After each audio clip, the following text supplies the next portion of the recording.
30वां अध्याय, चमत्कारों का नियम।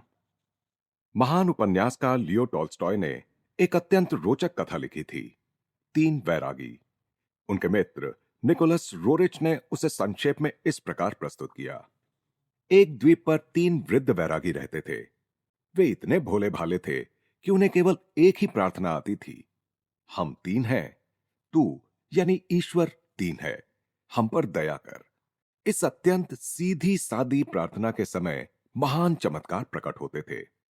वहां के बिशप ने इन तीन वैरागियों और उनकी अस्वीकार्य प्रार्थना के बारे में सुना और उसने उन्हें धर्म नियमों के अनुसार अधिकृत प्रार्थना सिखाने के लिए उनके पास जाने का निश्चय किया। उसने उस द्वीप पर पहुंचकर वैरागियों को बताया कि उनकी प्रार्थना अत्यंत अशोभनीय है और फिर उसने उन्हें कुछ प्रचलित प्रार्थनाएं सिखाईं। उसके बाद बिशप एक नाव पर सवार होकर चल पड़े। उसने नाव के पीछे आते एक दीप्तिमान प्रकाश को देखा। जब वह प्रकाश निकट आया तो उसने उस प्रकाश में उन तीन वैरागियों को देखा जो एक दूसरे का हाथ पकड़े हुए नाव की बराबरी में आने के लिए पानी की लहरों पर दौड़ रहे थे। जब वे बिशप के पास पहुंचे तो उन्होंने चिल्लाकर उससे कहा, आपने हमें जो प्रार्थनाएं सिखाई थीं, वे सब हम भूल गए हैं और इसीलिए आपसे यह अनुरोध करने के लिए दौड़े दौड़े आए हैं कि आप फिर से हमें वे प्रार्थनाएं सिखा दें। विस्मय विभोर बिशप ने सिर हिलाया। विनम्रता पूर्वक उसने कहा, प्रियजनों, अपनी पुरानी प्रार्थना ही जारी रखें। ये तीन वैरागी पानी पर कैसे चल सके? ईसा मसीह सूली पर लटके मृत शरीर को पुनरुज्जीवित कैसे कर सके? लाहिड़ी महाशय और श्री युक्तेश्वर जी अपने चमत्कार कैसे कर सके? आधुनिक विज्ञान के पास अभी तक इसका कोई उत्तर नहीं है, जबकि अणुयुग के आने से विश्व मानस के कार्य क्षेत्र और उसके ज्ञान में अत्यधिक वृद्धि भी हो गई है। मनुष्य की शब्दावली में अब असंभव शब्द धीरे धीरे महत्वहीन होने लगा है। वेद शास्त्र कहते हैं कि भौतिक जगत माया के एक ही मूल सिद्धांत के अंतर्गत कार्य करता है, सापेक्षता और द्वैत का सिद्धांत। समस्त जीव सृष्टि एकमात्र ईश्वर ही है और वह अखंड निरपेक्ष एकत्व है। सृष्टि की पृथक और भिन्न भिन्न अभिव्यक्तियों में प्रकट होने के लिए वह झूठा या अवास्तविक चोला पहन लेता है। यह अवास्तविक द्वैत प्रदान करने वाला चोला ही माया है। आधुनिक काल के अनेक बड़े बड़े वैज्ञानिक आविष्कारों से प्राचीन ऋषियों की इस सरल घोषणा की पुष्टि होती है। न्यूटन की गति का सिद्धांत माया का ही एक नियम है। प्रत्येक क्रिया के लिए उसके समतुल्य विपरीत प्रतिक्रिया होती है। किन्हीं भी दो पिंडों की एक दूसरे पर क्रियाएं सदैव समतुल्य और परस्पर विरोधी दिशाओं में लक्षित होती हैं। इस प्रकार क्रिया और प्रतिक्रिया वस्तुतः समतुल्य होती है। केवल एक ही शक्ति का होना असंभव है। समतुल्य और परस्पर विरोधी शक्तियों की जोड़ी होनी ही चाहिए और सदा रहती ही है। प्रकृति की मूलभूत क्रियाएं अपनी माया मूलकता का ही परिचय देती हैं। उदाहरण के लिए, विद्युत शक्ति आकर्षण और विकर्षण के कारण निर्मित होती है। उसके इलेक्ट्रॉन और प्रोटॉन परस्पर विरोधी विद्युत आवेग हैं। दूसरा उदाहरण, अणु अर्थात पदार्थ का सूक्ष्मतम कण स्वयं पृथ्वी की तरह ही धनात्मक और ऋणात्मक यानी पॉजिटिव एंड नेगेटिव ध्रुवों से युक्त एक चुंबक है। यह समस्त गोचर जगत ध्रुवता के प्रभाव में है। भौतिक शास्त्र, रसायन शास्त्र या किसी भी अन्य विज्ञान का कोई भी नियम कभी अंतर्निहित परस्पर विरोधी तत्वों से मुक्त नहीं मिलता। अतः भौतिक विज्ञान माया के बाहर के किसी नियम का सूत्र नहीं बना सकता। सृष्टि का मूल ताना बाना ही माया है। उसकी मूल रचना ही माया है। स्वयं प्रकृति माया है। प्राकृतिक विज्ञान के पास केवल प्रकृति के अपरिहार्य सारभूत तत्वों का ही अध्ययन और उन्हीं का प्रयोग करने के सिवा और कोई चारा ही नहीं है। अपने क्षेत्र में प्रकृति शाश्वत और अपार है। भावी वैज्ञानिक उसकी विविध रूपी अनंतता के एक के बाद एक पहलू की खोज करते जाने से अधिक कुछ नहीं कर पाएंगे। विज्ञान इस प्रकार सदा के लिए परिवर्तनों के क्रम से ही गुजरता रहेगा और अंतिम कारण तक कभी नहीं पहुंच पाएगा। पहले से ही अस्तित्व में आए हुए और कार्य करते हुए ब्रह्मांड के नियमों का पता लगाने की तो उसमें क्षमता है, परंतु नियम बनाने वाले विधाता और कार्य चलाने वाले जगत नियंता को ढूंढ पाने में वह असमर्थ है। गुरुत्वाकर्षण और विद्युत शक्ति के तेजस्वी प्रदर्शनों का तो पता चल गया, परंतु गुरुत्वाकर्षण और विद्युत शक्ति क्या है, कोई मानव नहीं जानता। सहस्राब्दियों से अवतारों और सद्गुरुओं ने मानव जाति को माया से ऊपर उठने का कार्य दे रखा है। सृष्टि के द्वैत से ऊपर उठकर उसके पीछे विद्यमान सृष्टा की अखंड एकता को पहचानना ही मनुष्य का सर्वोच्च लक्ष्य माना गया। जो माया में लिप्त रहते हैं, उन्हें उसके ध्रुवता नियम को स्वीकार करना ही होगा।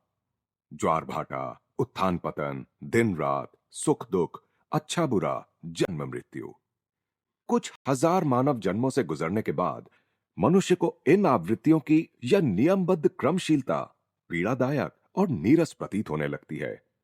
तब वह माया जनित विवशताओं से परे आशापूर्ण दृष्टि डालने लगता है। माया के पर्दे को हटाने का ही अर्थ है सृष्टि के रहस्य को अनावृत करना। जो इस प्रकार सृष्टि का अनावरण कर देता है, केवल वही सच्चा अद्वैतवादी है। अन्य सब केवल मूर्ति पूजक हैं। जब तक मनुष्य प्रकृति की द्वयात्मक भ्रांतियों में उलझा रहता है, तब तक छल कपटी माया ही उसकी आराध्य देवी होती है और वह एकमात्र सच्चे ईश्वर को नहीं जान सकता। विश्व माया मनुष्यों में अविद्या यानी अज्ञान और भ्रम के रूप में प्रकट होती है। माया या अविद्या को बौद्धिक विश्वास या विश्लेषण के द्वारा कभी नष्ट नहीं किया जा सकता। केवल निर्विकल्प समाधि की आंतरिक स्थिति की प्राप्ति से ही उसे नष्ट किया जा सकता है। ओल्ड टेस्टामेंट यानी बाइबल के पूर्व भाग के सब संतों तथा सभी देशों और युगों के दृष्टाओं ने चेतना की उसी अवस्था से उपदेश दिया था। एजेंकियल ने कहा था, बाद में वह मुझे दरवाजे के पास ले आया। यह दरवाजा पूर्वाभिमुख था और मैंने देखा इज़राइल के भगवान का दिव्य तेज पूर्व दिशा से आया और उसकी ध्वनि पानी की तेज बहती अनेक धाराओं के समान थी और पृथ्वी उसके तेज के आलोक में नहा उठी। योगी अपनी चेतना को ललाट यानी पूर्व दिशा में स्थित दिव्य चक्षु में से ले जाकर सर्वव्यापकता में पहुंचाता है। जब वह यह कर रहा होता है, तब उसे ओम की पानी की तेज बहती अनेक धाराओं के समान ध्वनि सुनाई देती है, जो सृष्टि की एकमात्र वास्तविकता के प्रकाश के स्पंदनों के कारण होती है। सृष्टि के अरबों खरबों रहस्यों में सबसे विलक्षण रहस्य है प्रकाश। ध्वनि तरंगों के संचरण के लिए तो हवा या अन्य किसी भौतिक माध्यम की आवश्यकता होती है, परंतु प्रकाश तरंगे नाभिकीय पिंडों के बीच के निर्वात से भी सरलतापूर्वक संचार करती हैं। तरंग सिद्धांत में जिस काल्पनिक आकाश को नाभिकीय पिंडों के बीच के शून्य में प्रकाश का माध्यम माना जाता है, उसे भी आइंस्टाइन के इस मत के कारण हटा दिया जा सकता है कि अंतरिक्ष के ज्यामितीय गुणधर्म आकाश की कल्पना को अनावश्यक बना देते हैं। इन दोनों में से किसी भी प्रमेय को माने, तब भी प्रकृति की समस्त अभिव्यक्तियों में प्रकाश ही सबसे सूक्ष्म और भौतिक अवलंबन से सर्वाधिक मुक्त है। आइंस्टाइन की असाधारण अवधारणाओं के अनुसार सापेक्षता सिद्धांत में प्रकाश की गति, जो कि 1,86,300 मील प्रति सेकंड है, सबसे महत्वपूर्ण है। वे गणित द्वारा सिद्ध करते हैं कि जहां तक मानव के सीमित मन का संबंध है, इस नित्य परिवर्तनशील ब्रह्मांड में केवल प्रकाश की गति ही अपरिवर्तनशील है, कि केवल वही निरपेक्ष स्थिरांक है।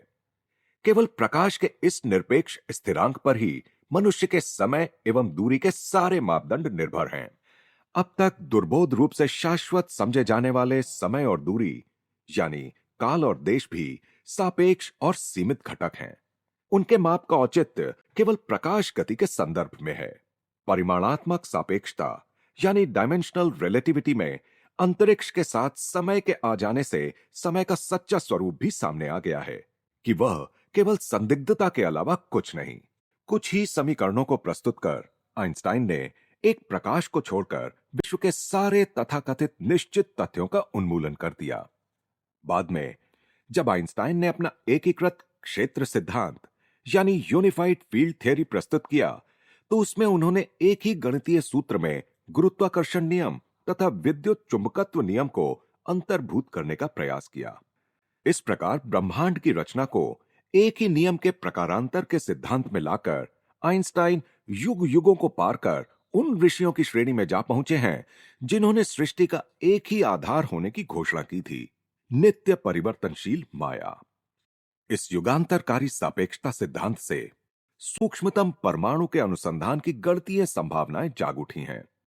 अब बड़े बड़े वैज्ञानिक दृढ़ता के साथ न केवल यह कहने की हिम्मत कर रहे हैं कि अणु पदार्थ नहीं बल्कि शक्ति है, वरन वे यह भी कह रहे हैं कि आणविक ऊर्जा का स्वरूप मूलतः मनोमय है। Sir Arthur Stanley Eddington the nature of the physical world नामक पुस्तक में लिखते हैं, यह बात अब पूरी तरह समझ में आ चुकी है कि भौतिक विज्ञान केवल परछाइयों के जगत से संबंधित है, और यही अपने आप में एक महत्वपूर्ण प्रगति है।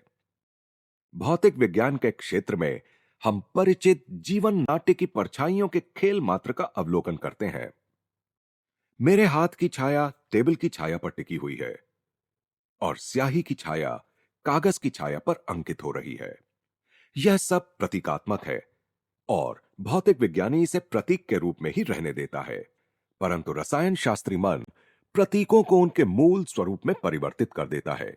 मोटे तौर पर इस सब का निष्कर्ष यह निकलता है कि इस जगत का सारा प्रपंच केवल मनोमय है, यानी मन जिस तत्व से बना है उसी तत्व से बना है। हाल में बनाए गए इलेक्ट्रॉन माइक्रोस्कोप से यह निश्चित प्रमाण मिल चुका है कि परमाणुओं का मूल स्वरूप प्रकाश है और प्रकृति में द्वैत अनिवार्य है। द न्यूयॉर्क टाइम्स ने American association for the advancement of science की एक सभा के समक्ष 1937 में दिखाए गए इलेक्ट्रॉन माइक्रोस्कोप के एक प्रयोग का विवरण इस प्रकार प्रकाशित किया था। अब तक एक्स किरणों द्वारा परोक्ष रूप से ही जाने जा सकने वाले टंगस्टन की रचना का रवेदार यानी क्रिस्टलाइन स्वरूप एक प्रतिदीप्त पर्दे पर स्पष्ट रूप से प्रकट हुआ, जिसमें 9 अणु अपने अपने अचूक स्थानों में स्थित दिखाई दे रहे थे। अणुओं की यह रचना घन यानी क्यूब आकार में थी, जिसमें घन के हर कोने में एक एक अणु था तथा केंद्र में एक। पर्दे पर दिखाई दे रही टंगस्टन की केलास यानी क्रिस्टल लैटिस में स्थित अणु प्रकाश बिंदुओं के रूप में दिखाई दे रहे थे, जो एक विशिष्ट ज्यामितीय रचना में स्थित थे। कैलाश के इस प्रकाश के घन के चारों ओर हवा के अणु पानी पर झिलमिलाती सूर्य किरणों के समान नाचते प्रकाश बिंदुओं के रूप में दिखाई दे रहे थे। न्यूयॉर्क की बेल टेलीफोन लेबोरेटरीज के डॉक्टर क्लिंटन जे डेविसन तथा डॉक्टर लेस्टर एच जर्मर ने 1927 में सर्वप्रथम इलेक्ट्रॉन माइक्रोस्कोप के सिद्धांत का आविष्कार किया, जिन्होंने यह देखा कि इलेक्ट्रॉन के अस्तित्व के दो पहलू हैं। उसमें स्वतंत्र कण के भी गुण हैं और तरंग के भी गुण हैं। तरंग गुणों के कारण ही इसमें प्रकाश का स्वभाव है, और इस खोज के साथ ही किसी ऐसी युक्ति की खोज शुरू हुई जिससे इलेक्ट्रॉनों को एक बिंदु पर फोकस किया जा सके, जैसे लेंस के माध्यम से प्रकाश को फोकस किया जाता है। इलेक्ट्रॉन की द्विमुखी गुणात्मकता के आविष्कार के लिए, जिससे यह स्पष्ट हो गया कि समस्त भौतिक जगत द्विगुणात्मक है, डॉक्टर डेविसन को भौतिक विज्ञान में नोबेल पुरस्कार से सम्मानित किया गया। द मिस्टीरियस यूनिवर्स में सर जेम्स जीन्स लिखते हैं, ज्ञान का प्रवाह अब यंत्र विहीन वास्तविकता की ओर बहने लगा है। अब ब्रह्मांड एक विराट यंत्र नहीं बल्कि एक विराट विचार प्रतीत होने लगा है। इस प्रकार 20वीं सदी का विज्ञान प्राचीन वेदों की भाषा बोलने लगा है। अतः यदि आध्यात्मिक शिक्षा द्वारा नहीं तो विज्ञान द्वारा ही सही, मनुष्य को यह दार्शनिक सत्य समझ लेना चाहिए कि भौतिक जगत नाम की कोई चीज ही नहीं है। उसका ताना बाना भी केवल भ्रम है, माया है। विश्लेषण करने पर उसकी सत्यता की मृग मरीचिकाएं विलुप्त हो जाती हैं। भौतिक जगत की सत्यता के प्रति आश्वस्त करने वाले आधार जैसे जैसे मनुष्य के सामने ढहने लगते हैं, वैसे वैसे मिथ्या जगत में आस्था रखने की अपनी भूल का उसे कुछ कुछ एहसास होने लगता है, और यह बात भी उसकी समझ में कुछ कुछ आने लगती है कि उसने प्रभु की उस आज्ञा का उल्लंघन किया है कि तुम मेरे सिवा और किसी को ईश्वर नहीं मानोगे। पदार्थ के द्रव्यमान यानी मास और ऊर्जा यानी एनर्जी की समतुल्यता दर्शाने वाले अपने सुविख्यात समीकरण में आइंस्टाइन ने यह सिद्ध किया है कि पदार्थ के किसी भी कण में निहित ऊर्जा उसके द्रव्यमान या वजन के साथ प्रकाश गति के वर्ग के गुणनफल के बराबर होती है। पदार्थ कणों के विनाश द्वारा आणविक ऊर्जाओं को मुक्त किया जाता है। पदार्थ की मृत्यु ने एक आणविक युग को जन्म दिया है। गणित में प्रकाश गति इसलिए प्रतिमान या स्थिरांक नहीं है कि 1,86,300 मील प्रति सेकंड की संख्या स्वयं पूर्ण है, बल्कि इसलिए है कि कोई भी पदार्थ पिंड कभी उस गति को प्राप्त नहीं कर सकता, क्योंकि उसकी गति के साथ उसका द्रव्यमान यानी मास बढ़ता जाता है। दूसरे शब्दों में कहें तो केवल ऐसा पदार्थ पिंड प्रकाश की गति के साथ जा सकता है जिसका द्रव्यमान अनंत हो। यह संकल्पना हमें चमत्कारों के नियम के द्वार पर लाकर खड़ा कर देती है। जो सिद्धजन अपने शरीर को तथा अन्य वस्तुओं को प्रकट या अदृश्य कर देने की, प्रकाश की गति से संचार करने की और सृजन क्षम प्रकाश किरणों का उपयोग कर किसी भी वस्तु को तत्क्षण मूर्त रूप देने की शक्ति रखते हैं, उन्होंने इस विहित शर्त को पूरा कर दिया होता है। उनका द्रव्यमान अनंत होता है। सिद्ध योगी की चेतना उसके छोटे से शरीर से बंधी न रहकर अनायास ही ब्रह्मांड की रचना के साथ तद्रूप हो जाती है। गुरुत्वाकर्षण के कारण सभी भौतिक पदार्थ भार युक्त होते हैं, परंतु यह गुरुत्वाकर्षण, फिर चाहे न्यूटन उसे शक्ति कहें या आइंस्टाइन उसे जड़ता की अभिव्यक्ति कहें, किसी सिद्ध को भार का गुणधर्म व्यक्त करने के लिए विवश करने में असमर्थ है। जो स्वयं को सर्वव्यापी परम तत्व के रूप में जान जाता है, वह फिर काल और देश की सीमा में आबद्ध नहीं रहता। आबद्ध कर रखने वाली सीमाओं के सारे घेरे अहम ब्रह्मास्मि के तेज में विलुप्त हो जाते हैं। प्रकाश हो और प्रकाश हो गया। सृष्टि की रचना में ईश्वर के प्रथम आदेश से सृष्टि का आधार तत्व प्रकाश अस्तित्व में आ गया। इस अलौकिक माध्यम यानी प्रकाश की किरणों पर ही ईश्वर की सारी अभिव्यक्तियां मूर्त होती हैं। प्रत्येक युग के संतों ने अग्निशिखा और प्रकाश के रूप में ईश्वर के प्रकट होने की बात कही है। सेंट जॉन कहते हैं, उसकी आंखें अग्नि ज्वालाओं के समान थीं और उसका रूप ऐसा था मानो सूर्य अपने पूरे तेज के साथ चमक रहा हो। जो योगी अखंड ध्यान द्वारा अपनी चेतना को परम चैतन्य में विलीन कर देता है, वह प्रकाश यानी प्राण शक्ति स्पंदन को सृष्टि के आधार तत्व के रूप में देखता है। उसके लिए फिर पानी बनकर सामने आने वाली प्रकाश किरणों में और जमीन बनकर सामने आने वाली प्रकाश किरणों में कोई अंतर नहीं होता। पदार्थ चेतना से और भौतिक जगत के 3 आयामों से तथा काल के चौथे आयाम से मुक्त होकर सिद्ध पुरुष अपने प्रकाश शरीर को पृथ्वी, जल, अग्नि और वायु की प्रकाश किरणों के बीच से या उनके ऊपर से आसानी के साथ कहीं भी ले जा सकता है। इसलिए यदि तुम्हारी आंख एक हो जाए तो तुम्हारा सारा शरीर प्रकाश से भर जाएगा। मुक्ति प्रदायक ज्ञान चक्षु पर लंबे समय तक मन को एकाग्र करने से योगी भौतिक जगत और उसके गुरुत्वाकर्षण जन्य भार के समस्त भ्रमों को नष्ट करने में समर्थ हो जाता है। तब वह सृष्टि को उसी रूप में देखता है जिस रूप में विधाता ने उसकी रचना की थी, तत्वतः विभेदहीन प्रकाश।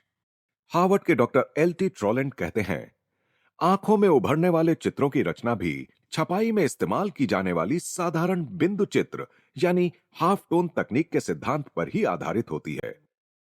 अर्थात ये चित्र ऐसे छोटे छोटे बिंदुओं से बने होते हैं जिन्हें आंखों से देखा नहीं जा सकता।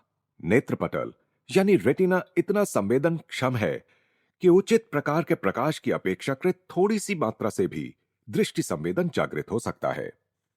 चमत्कारों के नियम को ऐसा कोई भी मनुष्य कार्यान्वित कर सकता है जिसने यह बोध कर लिया हो कि सृष्टि प्रकाश से ही बनी है, अर्थात सृष्टि का मूल तत्व प्रकाश है। सिद्ध पुरुष प्रकाश तत्व के अपने दिव्य ज्ञान का उपयोग सर्वव्यापी प्रकाश अणुओं को किसी भी इंद्रिय गोचर अभिव्यक्ति में तत्काल प्रकट करने के लिए कर सकता है। इस प्रकटीकरण के प्रत्यक्ष रूप, वह जो भी हो, कोई वृक्ष या कोई औषधि या कोई मानव शरीर, का निर्धारण योगी की इच्छा तथा उसकी संकल्प शक्ति और मानस चित्रण पर निर्भर होता है। रात में मनुष्य स्वप्न चैतन्य में प्रवेश करता है और प्रतिदिन उसे हर तरफ से आबद्ध कर रखने वाली अहंकार की सीमाओं से मुक्त हो जाता है। नींद में उसे अपने मन की सर्वशक्तिमत्ता का बार बार प्रदर्शन देखने को मिलता है। देखते ही देखते स्वप्न में अनेक वर्षों पूर्व मृत हो गए उसके मित्र प्रकट हो जाते हैं। दूर से दूर स्थित महाद्वीप भी दिखाई देने लगते हैं। उसके बचपन के दृश्य पुनः उभरकर उसकी दृष्टि के सामने आ जाते हैं। सभी मनुष्यों को अपने कुछ स्वप्नों में थोड़े समय के लिए अनुभव होने वाली यह मुक्त और अप्रतिबंधित चेतना ईश्वर मग्न संत के मन की नित्य अवस्था होती है।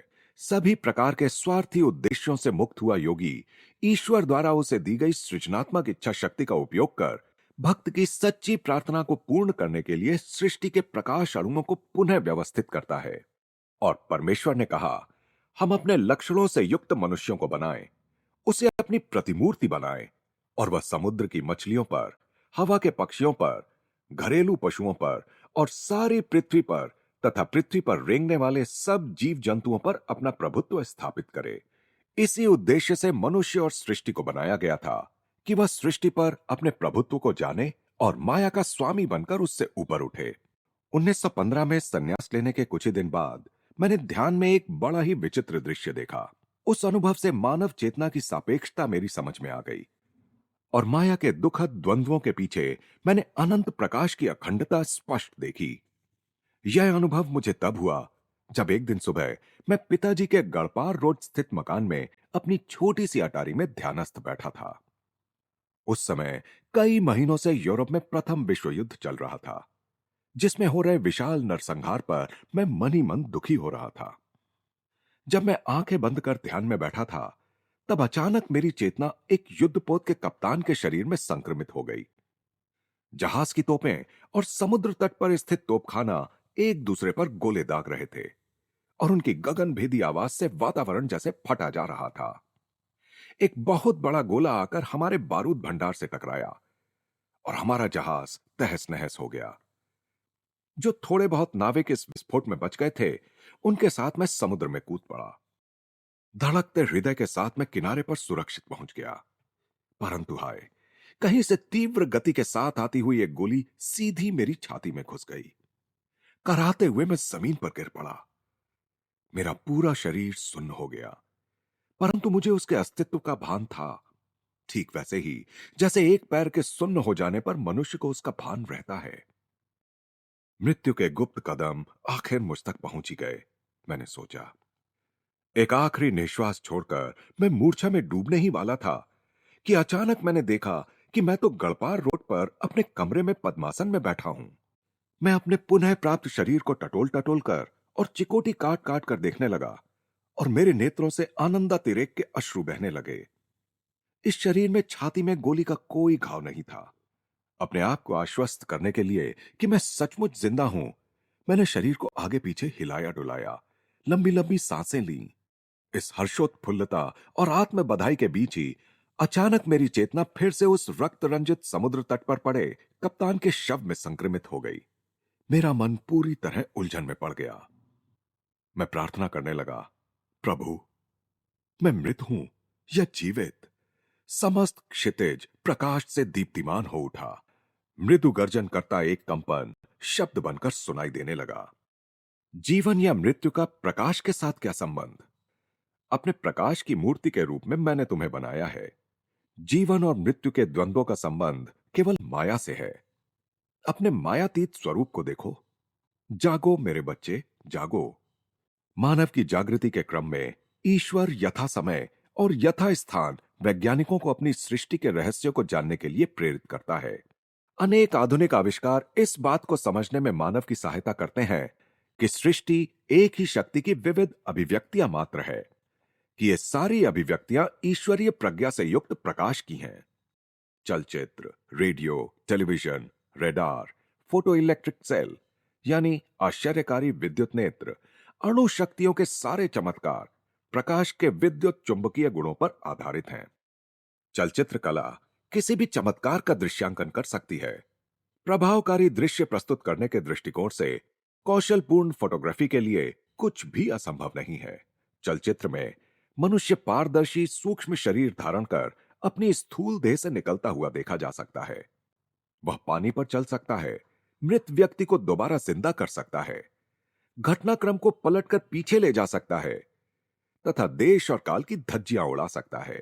कुशल फोटोग्राफर अपनी इच्छा के अनुसार छाया चित्रों को मिलाकर दृष्टि के लिए चमत्कार कर सकता है, ठीक उसी प्रकार जैसे सिद्ध पुरुष वास्तविक प्रकाश किरणों के साथ करता है। जीवंत प्रतीत होने वाले चित्रों को प्रस्तुत करते चलचित्र सृष्टि के अनेक तथ्यों पर प्रकाश डालते हैं। सृष्टि निर्देशक ने अपनी पटकथाएं स्वयं लिखी हैं और सदियों के इस विराट चित्रपट में असंख्य अभिनेता अभिनेत्रियों का समावेश किया है। अनंतता के अंधकारपूर्ण बूथ से वह प्रकाश की अपनी किरणों को प्रक्षेपित करता है, जो एक के बाद एक आने वाले युगों की फिल्मों में से होकर महाकाश के पर्दे पर गिरते हैं और उन फिल्मों के चित्रों को प्रतिबिंबित करते हैं। जिस प्रकार सिनेमा के चित्र वास्तविक प्रतीत होते हैं, परंतु होते हैं मात्र प्रकाश और छाया के मिले जुले चित्र। उसी प्रकार सृष्टि की विविधता भी एक भ्रम मात्र है। विभिन्न ग्रहमंडल और उन पर जीने वाले असंख्य जीव एक विराट चलचित्र के चित्रों के अतिरिक्त कुछ नहीं। मनुष्य की पंचेंद्रियों को तात्कालिक समय के लिए वास्तविक लगने वाली परिवर्तित दृश्य मानव चेतना के पर्दे पर अनंत सृजनात्मक किरण द्वारा प्रक्षेपित किए जाते हैं। सिनेमा दर्शक दृष्टि ऊपर उठाकर देख सकते हैं कि पर्दे पर दिखाई देने वाले सारे चित्र चित्रविहीन प्रकाश किरणों की एक बीम से उत्पन्न होते हैं।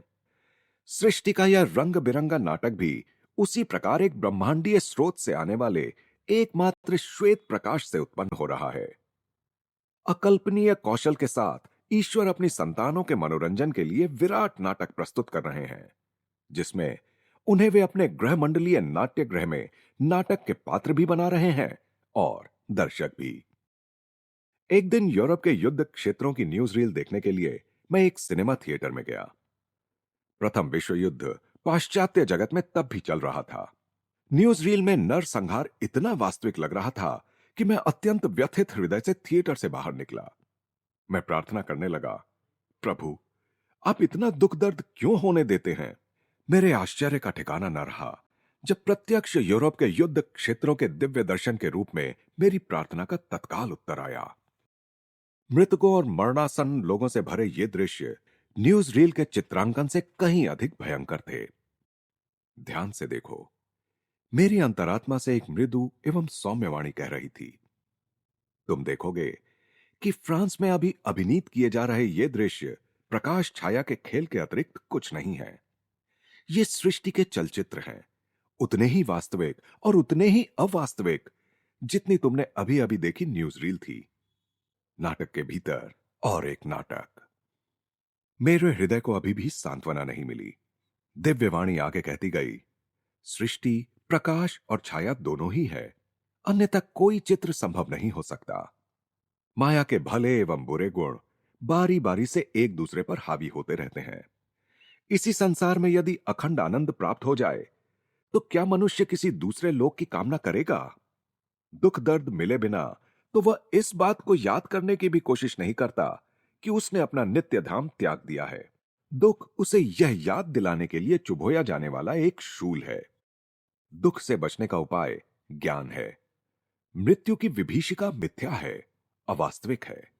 जो लोग उसके नाम से कांप उठते हैं वे नाटक के उस नासमझ नट के समान हैं जो उस पर पिस्तौल से नकली गोली दागी जाने पर भी भय के मारे मंच पर ही मर जाता है।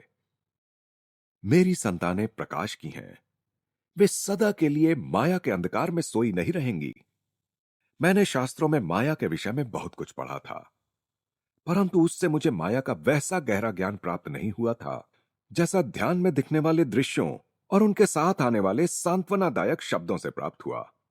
मनुष्य के मूल्यों में, मान्यताओं में, सोच विचार में गहन परिवर्तन आ जाता है जब उसे इस सत्य का विश्वास हो जाता है कि यह सृष्टि केवल एक विराट चलचित्र है और इसके भीतर नहीं बल्कि इसके परे उसका सच्चा स्वरूप निहित है। इस प्रकरण को पूरा लिखने के पश्चात मैं अपने पलंग पर पद्मासन में बैठ गया।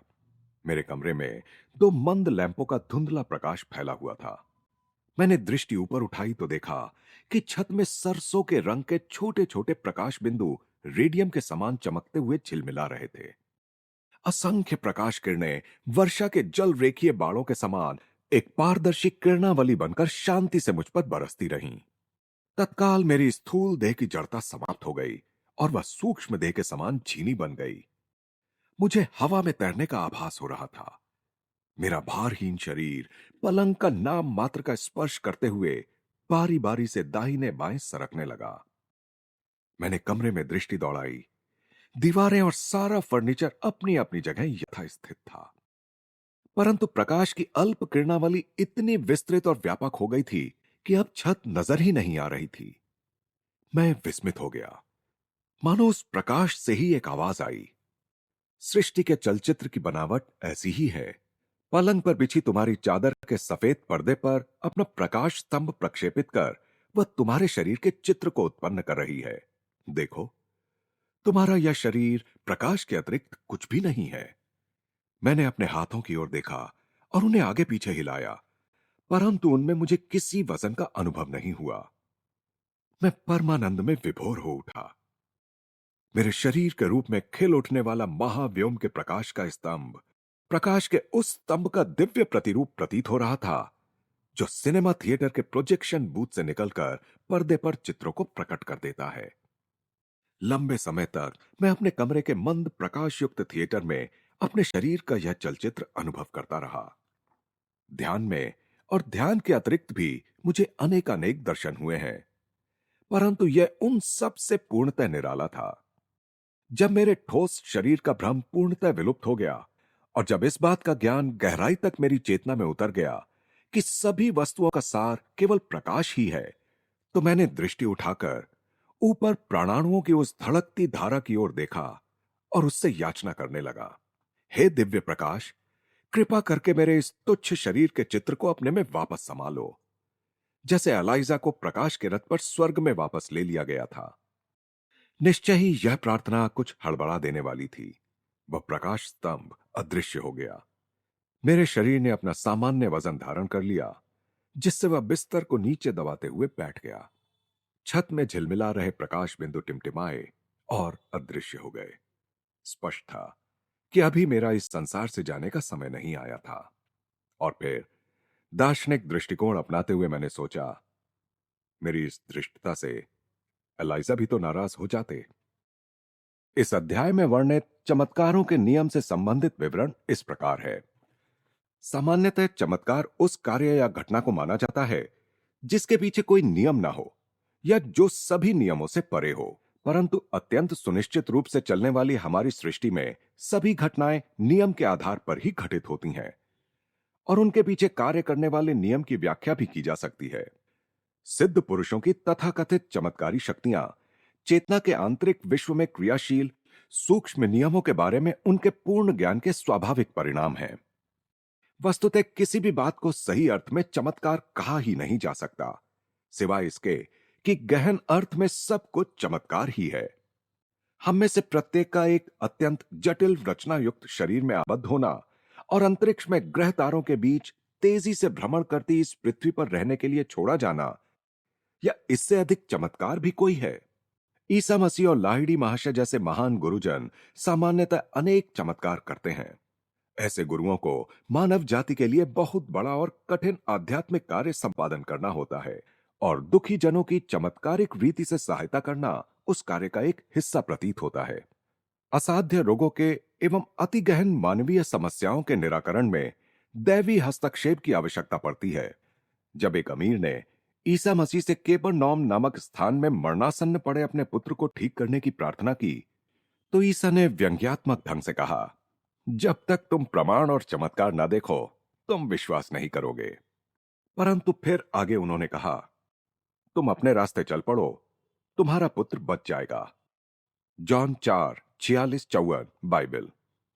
इस प्रकरण में मैंने माया का अर्थात गोचर जगत में निहित जादुई शक्ति का वैदिक स्पष्टीकरण दिया है।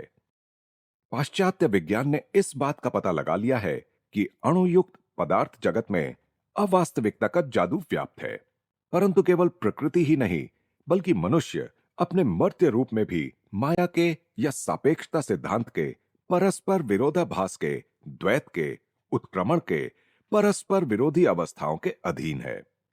यह नहीं सोचना चाहिए कि माया के सत्य का ज्ञान केवल ऋषियों को ही हुआ था। बाइबल के ओल्ड टेस्टामेंट में वर्णित सिद्ध जन माया को शैतान कहते थे, जिसका हिब्रू भाषा में शब्दशय अर्थ है विरोधी। ग्रीक टेस्टामेंट में शैतान के पर्यायवाची शब्द डायबोलस या डेविल का प्रयोग किया गया है। माया या शैतान वह विराट जादूगर है जो एकमात्र निराकार अस्तित्व को छुपाने के लिए अनेक रूप साकार कर देता है। ईश्वर की योजना या लीला में माया या शैतान का एकमात्र कार्य है मनुष्य को परम तत्व से पदार्थ जगत की ओर, सत्य से मिथ्या की ओर मोड़ने का प्रयास करना। ईसा मसीह ने माया का डेविल, हत्यारे एवं झूठ बोलने वाले के रूप में सुंदर वर्णन किया है। डेविल शुरू से ही हत्यारा है। सत्य में वह कभी नहीं रहा क्योंकि उसमें सत्य है ही नहीं। जब वह कोई झूठ बोल देता है तो वह उसका अपना होता है, क्योंकि वह है ही झूठा और झूठ का जनक। John 8:44 Bible. डेविल शुरू से पाप ही करता आ रहा है। इसी उद्देश्य से ईश्वर के पुत्र का आविर्भाव हुआ कि वह डेविल के सभी कार्यों को नष्ट कर दे। 1 जॉन 3:8 बाइबल। अर्थात मनुष्य के अपने भीतर क्राइस्ट चैतन्य यानी कूटस्थ चैतन्य का आविर्भाव, जो अनायासी सारे भ्रमों को या डेविल के सभी कार्यों को नष्ट कर देता है। गोचर जगत की रचना में ही निहित होने के कारण माया अनादि ही है। परम तत्व की अपरिवर्तनीयता के विरोध स्वरूप गोचर जगत नित्य परिवर्तनशील है।